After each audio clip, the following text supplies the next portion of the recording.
Hi guys, അപ്പോൾ ഇന്നത്തെ workout എന്ന് പറയുന്നത് സ്ട്രെങ്തനിങ് ബോൾ ഫീറ്റ് ആണ് നമ്മൾ ചെയ്യാൻ ഉദ്ദേശിക്കുന്നത്. ഇതിന് വേണ്ടിയിട്ടുള്ള കാര്യങ്ങൾ എന്ന് പറയുന്നത് സ്ട്രെച്ചസും വാമപ്പൊക്കെയാണ്.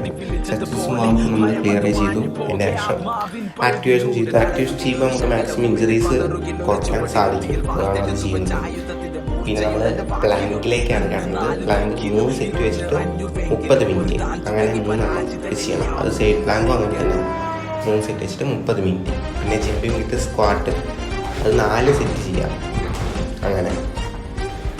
പിന്നെ ജഗ്ലിങ് തൈസിലും ഒക്കെ ചെയ്തു നമ്മൾ. പിന്നെ ഓപ്പണിങ് ഇൻസൈഡും ചെയ്തു. പിന്നെ ഔട്ട് സൈഡും ഇൻസൈഡും ചെയ്തു. ഔട്ട് സൈഡ് ഇൻസൈഡും ചെയ്യുമ്പോൾ ശ്രദ്ധിക്കേണ്ട കാര്യം എന്ന് വെച്ചാൽ ബോൾ ഫീറ്റ് വളരെ നന്നായിരിക്കണം. ആ ഫീലോട്ട് ചെയ്യണം നമ്മൾ. പിന്നെ റോളിങ് ആൻഡ് ഇൻസൈഡ് ചെയ്തു. അത് ചെയ്യുമ്പോൾ ഇതുപോലെ തന്നെ തന്നെയാണ്. നമുക്ക് വളരെ ശ്രദ്ധിച്ച് വേണം ചെയ്യാൻ. പിന്നെ അതിൻ്റെ വീക്ക് ഫുട്ട് എന്ന് പറയുന്നത് ലെഫ്റ്റാണ്. അപ്പോൾ ലെഫ്റ്റിന് വേണ്ടിയിട്ട് പാസിങ് കുറച്ച് കാര്യങ്ങളൊക്കെ ചെയ്തു. അതോടെ ട്രെയിനിങ് അവസാനിപ്പിച്ചു. ഞാൻ ലൂസ് ചെയ്തു ഗായ്സ്. അപ്പോൾ നമുക്ക് വ്യൂസ് ഒരുപാട് ഉണ്ടെങ്കിലും നമുക്ക് സബ്സ്ക്രൈബേഴ്സ് ഒന്നുമില്ല. അപ്പം നിങ്ങളുടെ സബ്സ്ക്രൈബേഴ്സ് ചെയ്യുന്നതിലാണ് നിങ്ങൾക്ക് സപ്പോർട്ട്. എല്ലാവരും സബ്സ്ക്രൈബ് ചെയ്യാം. Bye guys.